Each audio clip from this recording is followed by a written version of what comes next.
रूस और यूक्रेन जंग के बीच अचानक सोशल मीडिया पर पूर्व प्रधानमंत्री अटल बिहारी वाजपेयी की चर्चा होने लगी है।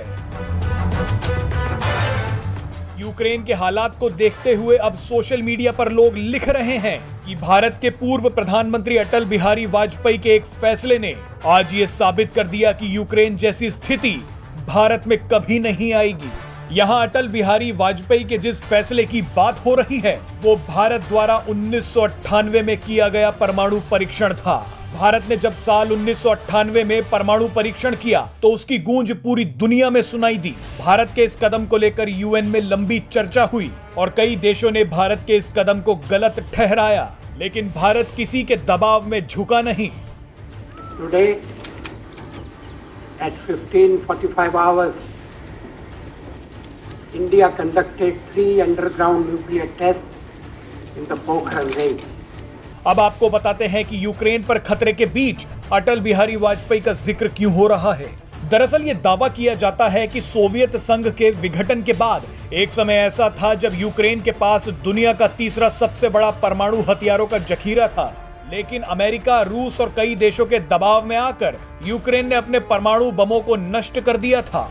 उस समय पश्चिमी देशों और अमेरिका को यह डर सता रहा था कि आर्थिक रूप से कमजोर यूक्रेन के पास परमाणु हथियारों का बड़ा भंडार है।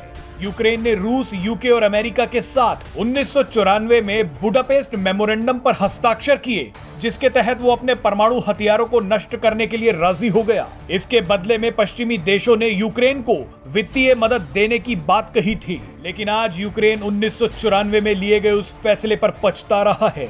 इस बार भी अमेरिका और पश्चिमी देशों ने यूक्रेन को एक जाल में फंसाया। अमेरिका ने यूक्रेन को नाटो में शामिल किए जाने का सपना दिखाया और इस पर भी यूक्रेन फंस गया।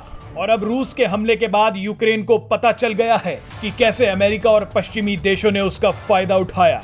यूक्रेन की इसी हालत को देखकर अब लोग सोशल मीडिया पर लिख रहे हैं कि अगर भारत प्रतिबंधों, बहकावे और डर के चलते परमाणु परीक्षण नहीं करता तो पड़ोस में बैठे चीन और पाकिस्तान आज जी का जंजाल बन जाते।